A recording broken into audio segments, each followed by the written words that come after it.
Cadet Cory Nelson had not only the expertise of being one of the most senior cadets in the cadet wing, but he has a very good GPA, very high physical fitness average, and scores very well under military performance. So he is the perfect fit for our wing commander for spring 2017. Pretty much, since if you are the wing commander, then you are ultimately in charge of the entire program. So you have to make sure that everything is running smoothly, but you just don't do it by yourself. You always have a second command that's always a right-hand man, and again, you have all those people under you to make sure that they're getting their job done right.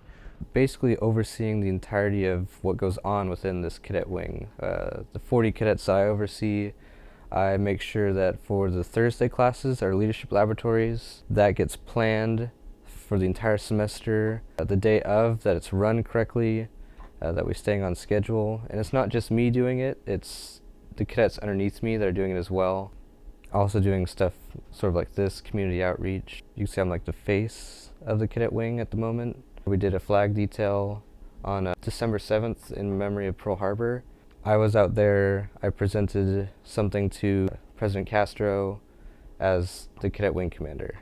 That's one thing this program really teaches cadets is time management, because many cadets have jobs on the side.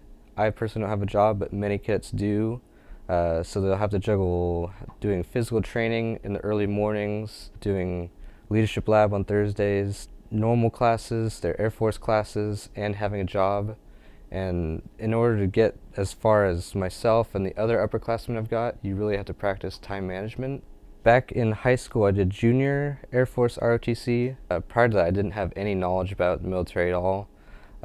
So at the end of my senior year of high school, I applied for the Air Force ROTC scholarship program.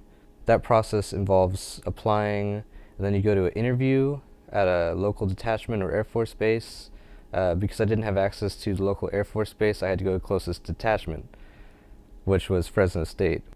Cadets probably are the closest friends I have right now, and we're all looking out for each other. If someone needs help, like they have a flat tire, we're just one phone call away. We'll head out there. Even if it's an hour away, I'll be like, yeah, sure, you have a flat tire in the middle of 41. I'll go drive down and get you. He's willing to take on the position of wing commander as leader and take on the control of the det, which is so much responsibility. And that will shape him as one of the best Air Force officers I've come to meet, because that's what you need. You need responsibility, accountability of your wingmen, and you need to keep track and make sure they're all okay, they're on the right path, and they know what they're doing.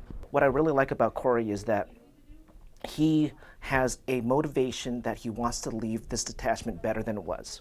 So because of that want of leaving it better than how we found it, I'm looking for people like that. As always, that's never satisfied and always trying to improve something that was given to him. So